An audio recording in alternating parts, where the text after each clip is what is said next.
us. We're out of place, I'm doing fine, I'm feeling great. You're not my fan, you can't relate. Straight talk going, it's not safe. Before you cross me, look both ways. Leaving the scene with no trace, none in my league. You out of place, I'm not at the top, I'm outer space. Can't eat with us, we're out of place. I'm doing fine, I'm feeling great. You're not my fan, you can't relate. Straight talk going, state to state. Hey guys, what's going on? It's your host, your boy, George Mackay, and I'm back as always. If you're watching this on YouTube, thank you so much for checking us out. Hope you hit that subscribe button. And today I got a returning guest, someone who is very much, I'm a big fan of. I love this young lady. She's got an amount of talent that is unmatched, and she's had a killer 2021, and I know her 2022 is going to be even better. Please help me welcome back the returning head of Big Starkz brand, Billie Starkz, to Straight Talks Wrestling. How are you? Good. How are you? I'm great. Thank you so much for rejoining me today. As always, it's a pleasure to have you back on the show. And man, you have just, in the early stages of 2022, and even in the tail end of 2021, you were just lighting it up. I like I said before the show, I'm so amazed at how far your stars grown. Actually, I'm not amazed. It was written in the stars that you were going to kill it. But what a journey you've been on since the last time we spoke. I know it's been kind of crazy. And like, I feel like I started off the new year so hot, and now we have to keep going with that energy. Absolutely. And that's why I was like, well, we got to get her back on because she's hot. And who else better to help her spread the word than your host, your boy? You know what I mean? Yeah. So talk to me about, one thing I got to ask is, talk to me about GCW. I mean, what an experience that must have been. I heard that locker room is absolutely fantastic. Just a lot of amazing people there, wanting to tell good stories, wanting to put on good shows. And how was that experience overall? It's been amazing, and I feel like history has like been made, like being able to run in the Hammerstein Ballroom. I like leading up to that, my dad and I kept watching One Night Stand, and it was like, oh, this looks different when you're standing in it than on the television screen. And then seeing all my friends and like other people that were in the locker room, like being able to perform in that, it was just like really, really amazing, and shows like how big the indies truly are and like what we can do. Absolutely. I mean, and it how can you not love being in a number one contenders match? And you had some amazing spots in that match. I was thoroughly entertained. But looking back at that match, do you ever go back and rewatch some of your stuff to critique it or just to enjoy it as a fan? I'm going to be honest, I can't enjoy my matches as a fan anymore, but I do go back and like critique myself. But I think it's because I'm so critical of like everything I do. I'm like, oh, that looks so bad. And like everybody else doesn't notice it. But for me, I'm just like, why did I do that? So looking back at that match, what was something that you were like, oh, that was a sweet spot? Because even though there must be some hard spots, there must be some spots that you might have thought when you were doing it, it didn't come out as strong as I wanted. Then you went back and rewatched and you're like, okay, that actually worked out way better than I could have expected. So there was like times where I was like, oh no, like that apron thing with AJ, I felt so bad because I knew that I like clocked him, and I was like, oh, AJ's gonna kill me. And then like I noticed it back and I was like, oh, it wasn't as bad as I thought it was. It was just in the moment I was like, oh, I'm sorry, AJ. Well, at least you thought in the moment you felt you needed to apologize. When you went back, you're like, that's okay. He's a tough kid. He can handle it. He can handle it. But GCW, I mean, the list goes on and on. Another great one I loved was that three-way you had with Masha Slamovich.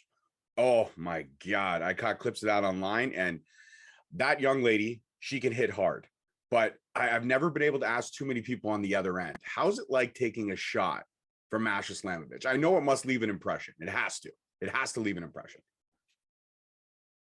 I actually enjoy it. I think this is like the crazy side of me, because I feel like when I started wrestling, all of these people were like afraid to hit me because I'm the child, I'm the baby. And then I trained with like mostly guys. So the guys were all like, can I hit her? Yes, you're supposed to hit me. It's wrestling. I can take a hit.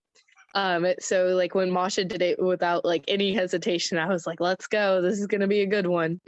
It absolutely was electric. I mean, just watching you work and the way you tell your stories, it's fascinating. And also too, Big Starkz brand is just killing it. I mean, I had Alex Kane on the show, and every time he is on MLW, he's rocking that knee pad with the Big Starkz brand on there. Like, it's got to be cool to see your brand kind of getting a lot of, shall we say, international attention, not just from you, but other members of the wrestling community. That's got to be amazing to see the work that you're putting in paying those kind of dividends. Yeah, it's really crazy because, like, in my head, I don't think I realize how big it is, because I'm just like, oh, it's all my friends just wearing like my stuff. And it's cool to see like how much it's grown since it first started, and it was out of like just a joke during the quarantine, and now it's like people are asking to be part of this, and I'm like, well, we're just kind of like a thing. We exist. We don't really do anything. Well, you may not think you do anything, but like you said, now that people are asking to be a part of it, that's pretty cool. Is there any other big names that we should be expecting to see rocking the Big Starkz brand? So Michael Bennett is part of it. I don't know how often people assume that. So he's part of the Big Starkz brand. Who else have we put in this group? Too many people. But like, there's always the OGs like Calvin and Cole that you see on GCW. And it just continues to grow and grow. And then we have some of the West Coast guys. It's kind of turned into like a factions. Like, there's factions in BSB. So there's like the West Coast people, and then there's like people who have like their own, and like Bradley and Slade have made their own comedic BSB group. And I was like, whatever you guys want to do, run with it. Well, you look like you but the West Coast guys are like Nick Wayne and Sonico. Nice. Nice. Yeah. What you need is some representation from the North. I'll be part of the BSB. I mean, I'm not an active wrestler, but I'll rock the BSB brand, no problem. Hey, everybody's welcomed. We also have Papa Kinway as the cook of BSB. Then we have Jonesy as the baker. Nice. Well, you know what? It doesn't sound like there's enough room in there for me. I mean, I know everybody's welcome, but there's already some pretty big names. I would be honored to be in that group, but it would be a lot to hang with all of you guys. That's a lot of pressure, man. It's a lot of pressure. We can just say it's BSB podcast. You can run the podcast division. Done. It's made official. If you guys are watching this, you saw it. It's the CEO of BSB said I'm in, so I'm there. Yes. Another young lady that I loved a match of yours, and I caught some stuff on the internet as well, some clips and stuff like that, was when you took on Jody Threat. Jody Threat is an amazing talent from up here in the North. If anybody doesn't know who she is, look her up. She's another hard hitter. But when you get to mix with different styles, when you get to mix with different wrestlers like that, also international wrestlers like she is coming over, because even though we're just right across the border, still considered international talent. What do you feel? How do you feel mixing it up with talents like that when you don't get to work with them too often? So when you do, it's that little extra special like flavor to it. Yeah, I honestly love that. I've like talked about this a few times. Like, every time I get to wrestle like a new opponent, I feel like it's a new challenge for me. And it truly helps me grow as the wrestler, because you learn something new from every person you wrestle. Even if it's good or bad, you can just be like, oh, this makes sense. This can help me improve, because this is basically like my job. I'm like, this is the thing I love most. So like, anything I can do to make it better, it's always great. And wrestling new people, you get so many different opinions. And like you said, even with like her being from across the border, that helps me have more connections for when I do ever want to leave the United States. I can be like, oh, I already know people over here. I can have this connection.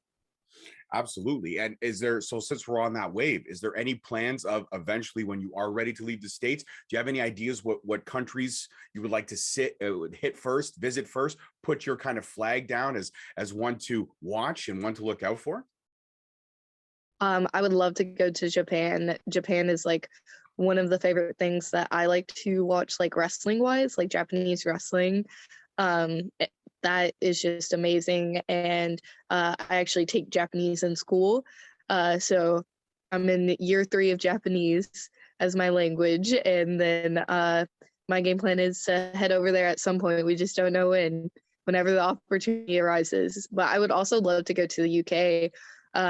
I started watching more UK wrestling because my friend Everett Connors went over there, and when Charlie Evans was over here, I was learning a lot from just being able to have a few matches with her. So I started watching more of like the UK style versus the American.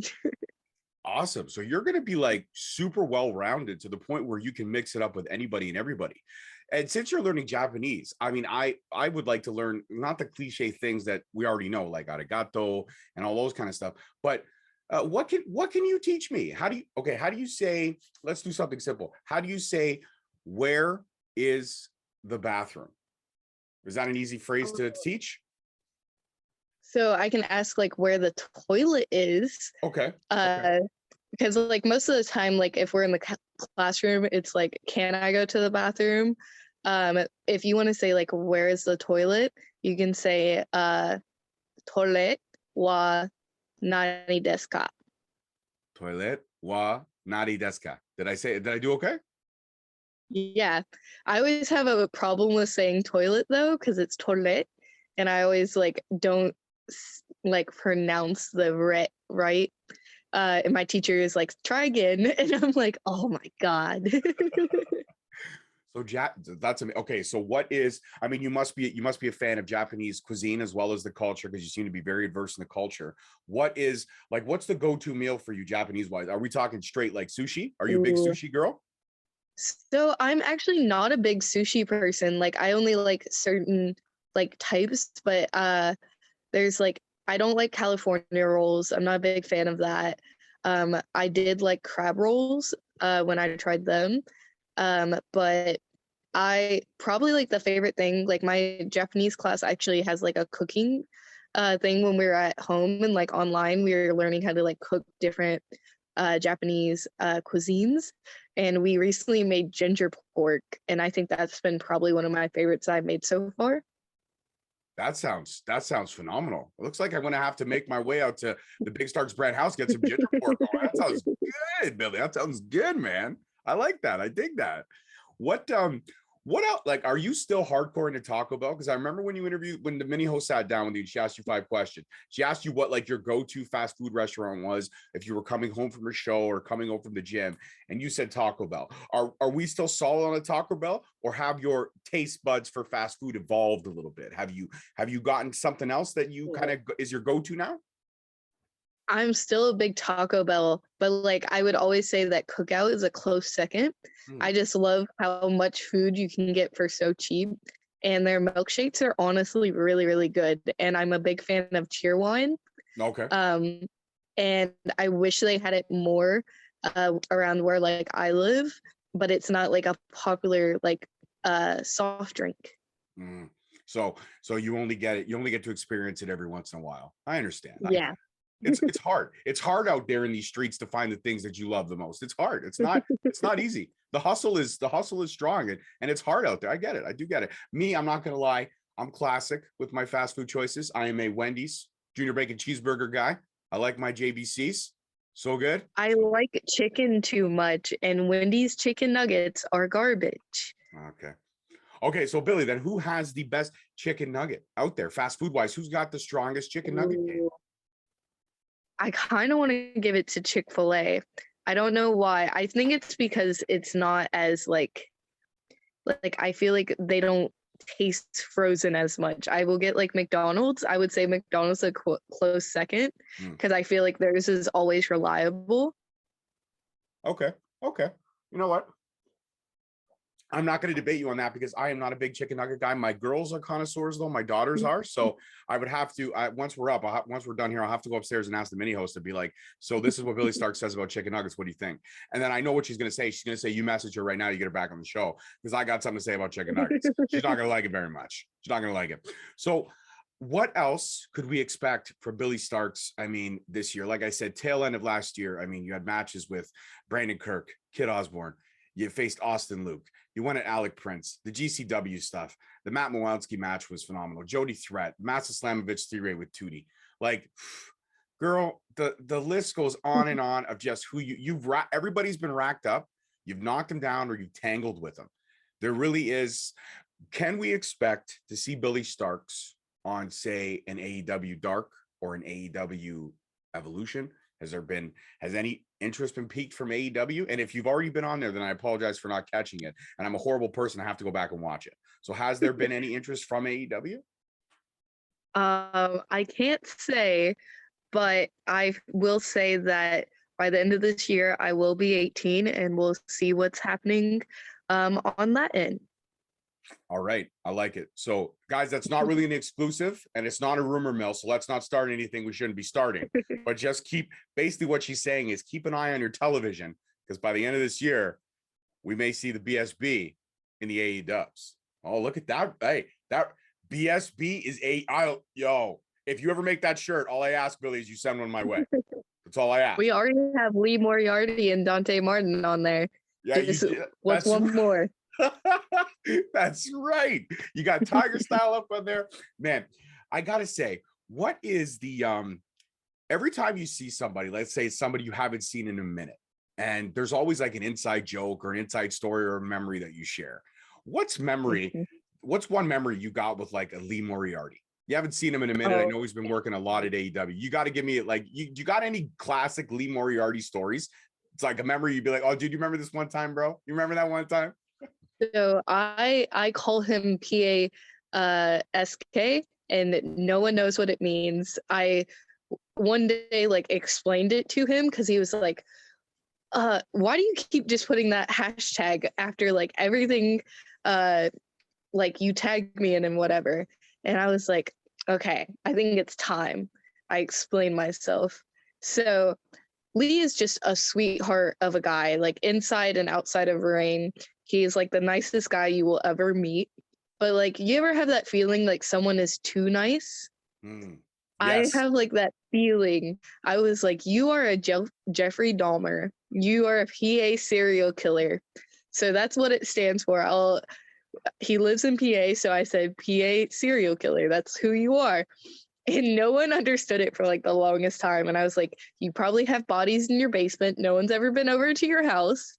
You travel so much, you can kill people on the road, and you're just such a sweetheart. No one would ever suspect you.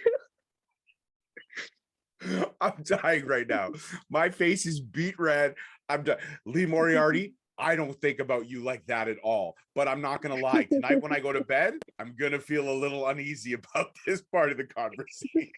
Because you can feel, like, when I start explaining it, you start to see it, and you're like, wait, this kind of makes sense. It's like that moment from Teenage Mutant Ninja Turtles 2 when Donatello finds the clown. He's like, yeah. It's right. Yeah, it makes logical sense. He could be a serial killer.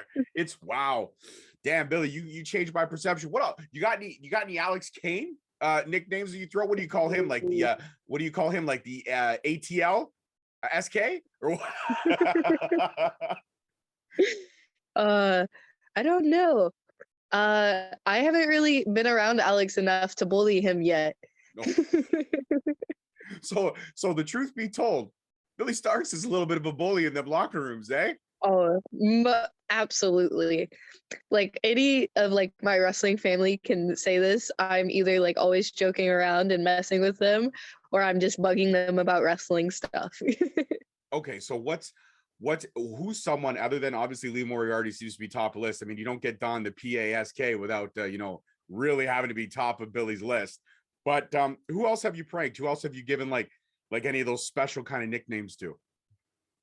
Ooh, I definitely have messed with Alley Cat or Alley Catch. My bad. I've messed with her like when she first made her transition. And I was like, oh, so you're just a catch wrestler now. Can we still get the whiskers? And she would get so mad at me. But like I've known her for so long. We used to train in Indy all the time. So we have like this inside joke, like we'll just say like ooga booga and it means something to us. So there was like the backyard show and I was messing with her. And this is when she first became super serious wrestler. Mm. And she was hanging out and I went like that to her and she did it, but it was like right next to the camera. And she was like, "Oh no, did the camera catch me?" And I was like, "I really hope it did." Oh man. Oh man. The one thing I love about you is that you are so down to earth, so genuine. But when it's game time, it's game time. When it's time to play, it's time to play. Like we could be all smiles, we could be happy to be there. When it's time to play, it's time to play. Have you ever walked into a crowd or an environment where you felt that you weren't taken seriously till you kind of gave that first shot or that first move, and then the crowd kind of perked up and was like, "Hold on, this is something we got to pay attention to." Has there ever been a situation like that? Um, I feel like it's not like I'm not getting taken seriously. It's more like they're not paying attention. And Mm. I feel like that happens time to time because like shows will run long and the crowd gets tired and stuff like that. So there has been a few times where I'm like, okay, it's time for me to turn on the burners and get everybody back up. Well, you definitely could do that. Like I say, every time I watch a Billie Starkz match, me and the mini host, the whole Straight Talk family, my wife and my little one as well, we're big fans. Whenever we can catch you, we could. And I got to tell you, when you came out at GCW that day, like I watched that pay per view and I was so excited, and I knew you were going to be on the card. And when I saw you come out that day, I was just like, man, this is a special moment. Did you have time to soak that in? Did you have time to kind of take it out and be like, man, like the indies can really do a whole lot, and just look around? Did you have at least 10 seconds or 15 seconds to yourself to just look around and see that crowd and just soak that in? It was crazy because when they first like opened doors, I kept like looking at how many seats and I was like, there's no way, because I kept seeing the flyer where it was like sold out, and it didn't really hit me until like I'm like standing in the crowd and I'm like looking around and I'm like, they did it. Every seat is filled, every seat has been sold, and it's packed to the brim in here. It's got to be a surreal moment, eh? It's got, when you like, especially considering that GCW is like the new upstart ECW, if you will. Like their crowd is so into the product, they believe the product. It is the end all be all for some of those GCW faithfuls, and I appreciate the product for everything it is, because it's entertaining as fuck. It really is. It changes the landscape so many times. But I mean, to be there on that night, Hammerstone Ballroom, wrestling history, so many things have happened. Like, how do you, I mean, how do you, from my perspective, I'm not gonna lie, I teared up a little bit. I'm like, this is a big moment. This is a big moment. Mhm. But on your end, when you can't soak those moments in and you stay focused, did you just, when the match was over, did you go backstage, kind of sit down and was just like, wow, man, Hammerstone Ballroom, wow. I actually didn't get to wrestle because of the commission in New York at Hammerstein. So I was watching all my friends wrestle. Mm, But it was still like that awestruck moment of like, we did it, guys. We're here. mm-hmm. So it was very, very nice to like be able to see like the growth of that company. I came very late in like the process, but they're still continuing to be better and better. And they're definitely kicking the door down. They're making people pay attention. That's for sure. They're making people pay attention. So 18 is around the corner. 18 is when we can kind of go full force in this and take BSB international. It's already domestic. It's already domestic. We got to get that thing international. So, I mean, you mentioned Japan, you mentioned the UK. Anywhere else on your bucket list? Like, would you like to go out to like Puerto Rico and take a shot in there? Would you also like to come north of the border and check us out? Because we got some, you've already experienced some heavy hitting women over here. You know what these young ladies can do over here. So is Canada definitely on the to-do list as well? The whole world is on the to-do list. Like, I would love to just experience like everywhere because I know everywhere has a different style for wrestling and there's different opponents for me to wrestle. So, to be honest, I would be happy to just travel and continue saying I get to travel the world to do what I love. And the good thing is that there are Taco Bells over here, so you'll be okay, Billy. You will be okay Let's over here. go. We only have one Chick-fil-A right now, but you know what?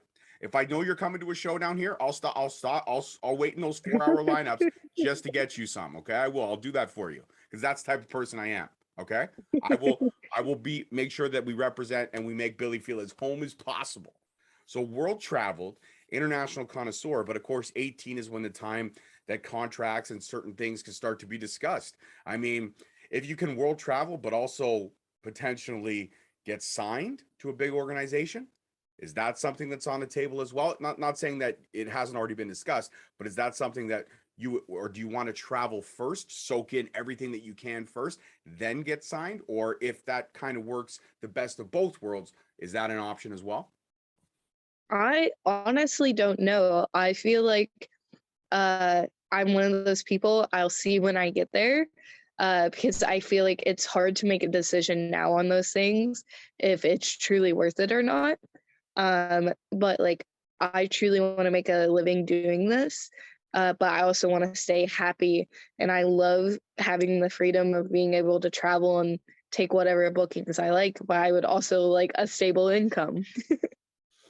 So it is that fork in the road situation. But I mean, there's no way in hell you're not going to make a living at this. Anybody who doesn't know what you can do in that ring, just go watch some of these matches that we've talked about today.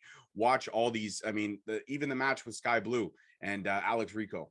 All these matches, like I said, I've been keeping my eye on you, and I'm a big fan, and I know it's an honor to have you back on the show. Like I said at the top, because anybody that gives us the time, but if they give us the time the second time around, that means we did something. That means they remembered what Straight Talk Wrestling is about, and they enjoy us and they enjoy the conversation that we have. So I know that the first time around, internet connection aside, we had a pretty cool conversation. It was a lot of fun. But talk to me about the fact that balancing school, balancing work, balancing training. I mean, the grind must be even harder now because the bookings keep piling up. So how are you I don't know, how are you teeter-tottering all this stuff? Because it's got to be so much pressure. I mean, do you sleep, or do we just plug you into the wall and let the USB charger take control? Like, how does it work for you? I honestly sleep like a baby most of the time because of how busy I am. And my friends are like, "Why did you go to bed so early?" And I was like, "I was running around all day. Don't worry about it. It's nap time." But I'm very lucky that most of my teachers are very understanding of like my schedule, and I'll talk to them. I'm like, "I'm pretty stacked right now. I don't know if this is getting done on time." And I was like, "I can show you what I have done so far, but I'm trying to get it done." And I'm also very lucky. I'm very like smart. I don't want to like brag, but school comes very easy to me. So getting my work done isn't hard. And then I'm lucky that I have a mom and dad who help organize my schedule because of how crazy it is. So I don't have to take the time to do that.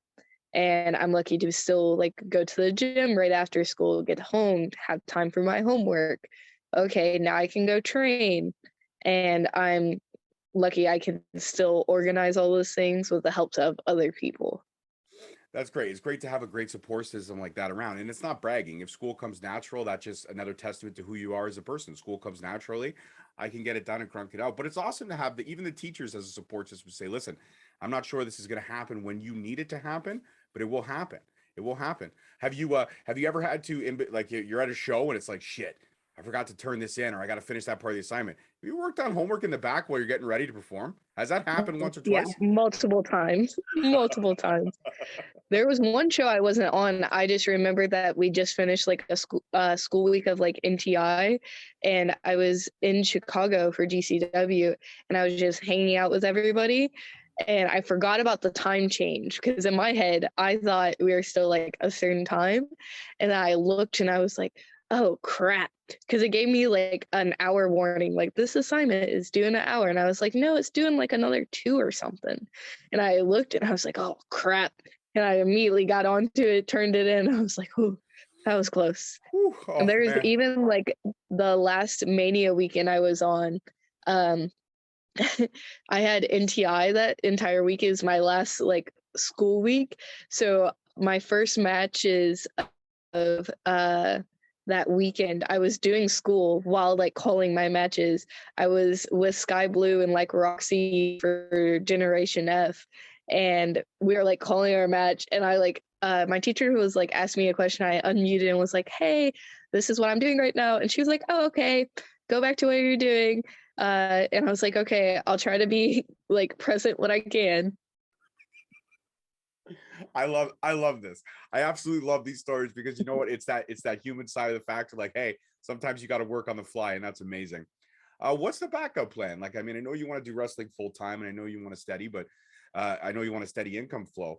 But like you said, school comes easy to you. Is there anything else that piques your interest that you're looking to kind of fall back on, like law, policing, whatever may have you?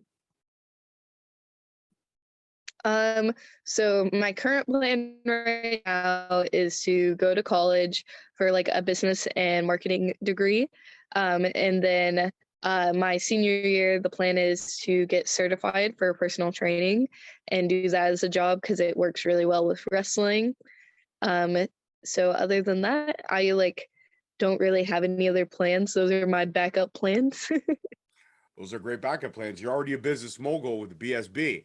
It's flying high. The flag is flying proudly and flying high for BSB. So business mogul right there, personal training. Like you said, you get to train while training others get healthy and fit. I think there's nothing wrong that I think Billie Starkz does. I think you just got to plan in line. You just flow naturally with the plan. I love it. Absolutely love it. I love it. So what is traveling like with Billie Starkz?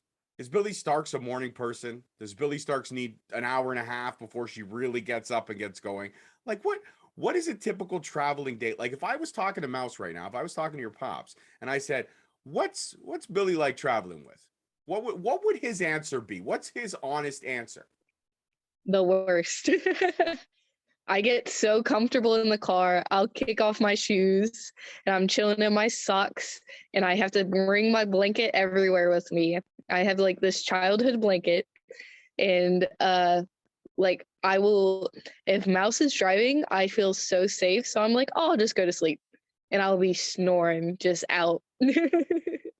And then when we do stop, I will always get Slim Jims and I love like pickled sausages and they stink so bad in the car and Mouse hates it. Yeah, those don't sound are they pickled in like different like flavor types? They're like spicy like sausages and it's like pickled.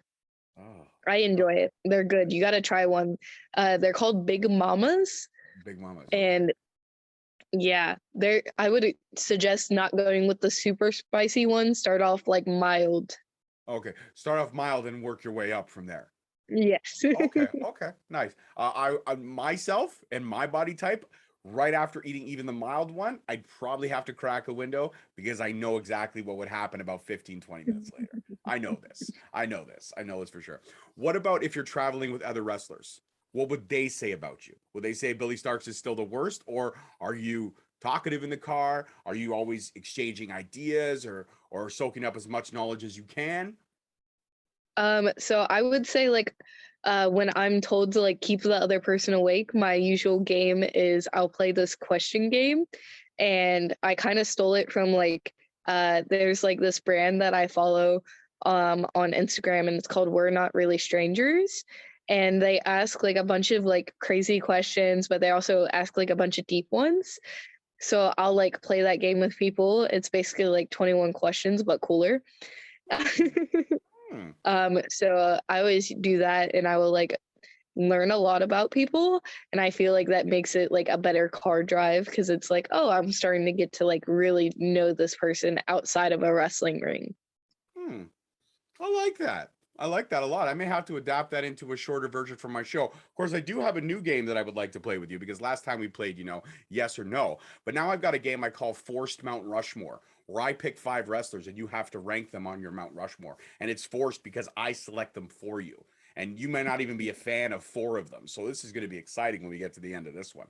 But in terms of things that haven't been conquered yet, that you're looking towards, as we get to that 18th birthday, as we get to the end of this year, where we figure out what the next phase is in Billie Starkz's career thus far, is there any upcoming things? Like this is going to drop in March. So is there any upcoming things in the tail end of March, you would say, that you might like to promote, or any shows you're going to be at?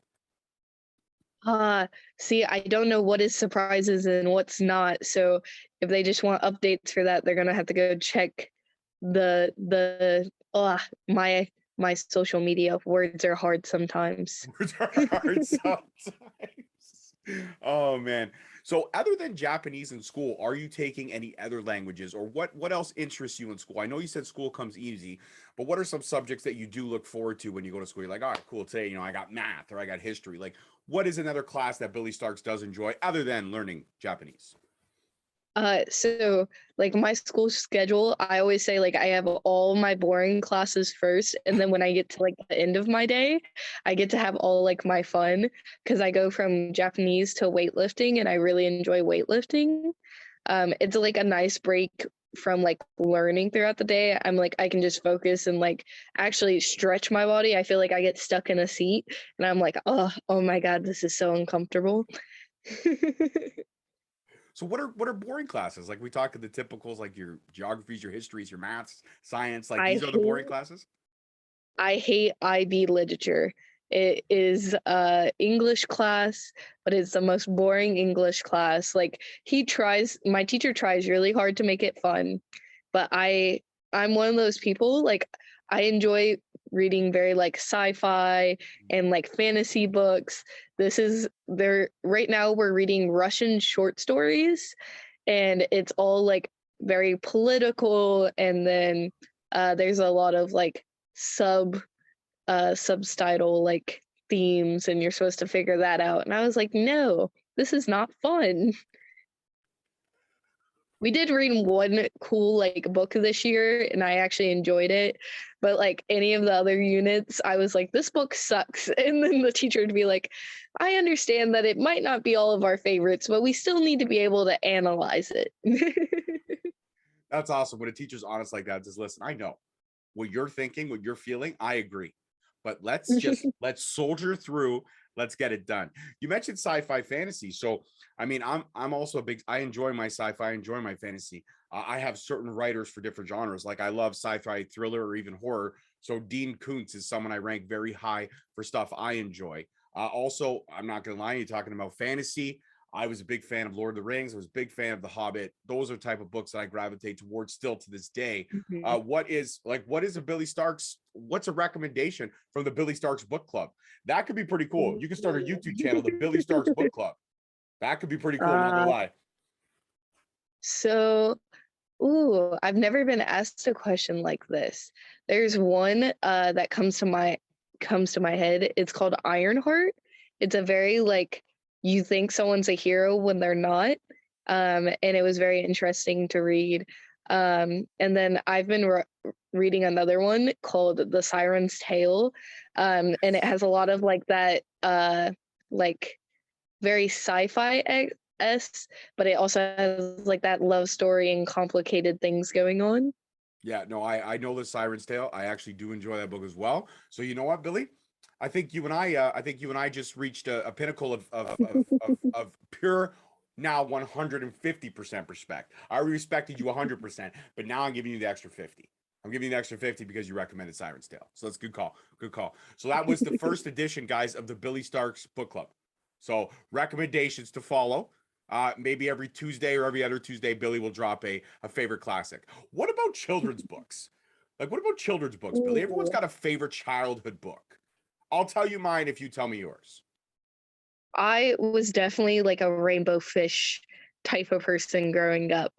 Like it that was very like early childhood. If I had to choose like another one where I was like 5th or 6th grade, it was like the series with the mouse. I don't remember the name of it, but like his name started with a G, and I just remember like the series of those books in my elementary school like library, and it was so good, and I'm sad I can't remember them. I remember the books because they had like cute little maps in the back of like where he traveled to, like the entire story. And I always thought it was like, oh, this is interesting. Right on. For me, when I was younger, like kindergarten, JKSK type deal, I was a big Robert Munch guy. So, I'll love you forever. I'll love you for always. Was definitely one that I loved. But also, too, I was a big fan of Mortimer's Snow or Thomas's Snowsuit and Mortimer. Those are classics for me. Like Ching Chang, Walla Big Bang. I don't know if you know those books at all. Robert Munch, those pretty No. solid. He's pretty solid. As I got older, I would have to say that's when I gravitated towards like graphic novels and comic book. So The Killing Mhm. Joke, the Joker graphic novel, that's a solid one. And then as I got older, like high school stuff, that's when I started getting into like Lord of the Rings, The Hobbit. So yeah, see, I'm not just a pretty face or an intellectual. I read as well. Reading is important, ladies and gentlemen. Okay, remember that reading is important. Reading is fun. And what about, we never talked about this, Billy, but what is Billy Starkz's like go-to movie? Like you're at a hotel room in between Oh, shows. What's Billy Starkz's go-to movie? I never asked this, that but I feel one's like we're playing easy. 21 questions now. Heathers is my favorite movie of all time. And Really? I have had a lot of people like question it. They're like, why? And I was like, because it's just good. I enjoy it. Hmm. Heathers. All right. You know what? I'm not gonna lie. I don't mind Heathers. I mean, croquet stuff gets a little weird for me. I mean, the croquet. It's a very oddball dark comedy, but I appreciate it. I do. When you're talking to me about my all-time favorite one, if you want to know, my all-time favorite movie would probably have to be anything mafia styled. Really, I'm all about it. But uh, Really? yeah, I like my gangster flicks. I like my gangster flicks for sure. The Godfather Part 2 ranks pretty high on my list, but also I'm a big Tarantino like freak. So Pulp Fiction is like the shit for me. That is like, if anybody says to me you want to watch Pulp Fiction, could be 1 in the morning. Yes. Yes, I do. I do. I've actually never watched The Godfather, and this like popped up the other day, because my boyfriend is Italian and he's apparently also never watched The Godfather, so he was getting yelled at about that. If he was here right now, I'd be like, listen, man, you're gonna sleep with the fishes. You don't watch this movie, okay? You don't watch this movie. They're gonna find you with cement shoes at the bottom of a lake somewhere, okay? You gotta pay respect to your listen, I'm half Italian, and I know you have to pay respect to your heritage. And a lot of the times, all we really have to go on being Italian is great food, great soccer, great culture, but also we have a dark side. We pretty much own the mafia, mafioso. It's Italian. The word alone. Like, come on. I'm very upset right now. Billy, I don't think this young man is good for you. I think you should move on. That's what I think. But that's so did you guys finally watch it? Or did you just get yelled at and not watch it? So it's on like the watch list. We have like a bunch of movies that we plan on watching Okay. because his favorite movie was Carrie, and I've never watched Carrie before. So we watched that first because I'm the worst. Oh, Carrie is okay. He gains a little bit of respect back for Carrie. All right. I'm okay. I'm a little You're bit okay with it redeemed. right now. He's redeemed. Yes, that's right. Good word. He's been redeemed. He's been redeemed, but not by a long shot because he still hasn't watched Godfather Part 1. Don't worry about so much about Part 3 because Part 3 is not very good, but 1 and 2, perfection. Perfection in movie making. 150%. 100. 150. Everybody that has like explained The Godfather has been like, don't watch part 3. It's not, don't worry about that one. And I was like, dang, what did part 3 do to you guys? Part 3 ruined the story. I'll be completely honest because Part 3 was filmed like a good 10 to 12 years after Part 2. So there was a lot of steam behind the movie was gone. And then they also did some horrible casting. Like Francis Ford Coppola cast his own daughter to play Michael's daughter, and she's not very good. So at the end of the movie, something happens to her. And when it happens, you're like, thank God. Thank God it happened. Because if they didn't do it, I would have done it. I would have done it myself. I would have. It's horrible. She's a great director, Sofia Coppola. Now she's done some great movies like The Virgin Suicides, and some other great ones who I can't really think of. She is a good director, but don't ever step in front of the camera again because she couldn't listen. Me watching a tree grow for 1,000 years would have been more entertaining than Sofia Coppola's acting in The Godfather Part 3. It's the truth. It's the truth, Billy. So that's the big thing. Also, Andy Garcia. Andy Garcia is not very good in this movie. He's good in some movies, but not in this one. Not in this one.